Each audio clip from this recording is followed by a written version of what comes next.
Αυτός είναι σαν να πω έτσι δώσε! Ο Backslide είναι λες και έχει βγει από μαμουτσία.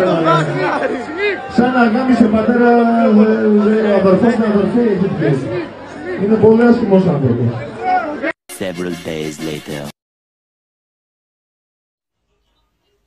Σε εκείνο το live το έπαιζε Ταρζάν. Κρατιόταν από το φωτιστικό, έπεσε κάτω, έγινε ρεζίλι. Και για να κρύψει την τροπή του, πιάνει το μικρόφωνο, σηκώνεται και άρχισε να με βρίζει και να με κράζει στα καλά καθούμενα χωρίς λόγο. Τώρα βάζω στοίχημα, δεν θα ανοίξει live, να κάνει έτσι. Να μας δείξει πόσα δόντια του έχουν μείνει, αν του έχουν μείνει. Βάζω στοίχημα λεφτά, όσα θέλει όποιος θέλει, δεν θα το κάνει.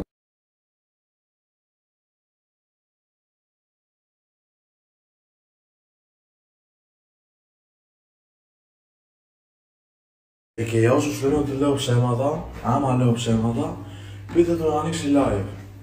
Όχι story, να ανοίξει live, να ανοίξει τα μούτρα του έτσι, χωρίς make-up, χωρίς εφέ, να δούμε ποιος είναι σαν μιξία. Few minutes later.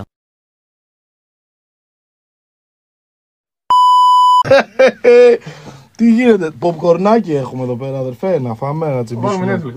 Έχεις κανένα ποπκορνάκι, γιατί έχει εδώ πολύ έργο από χθες.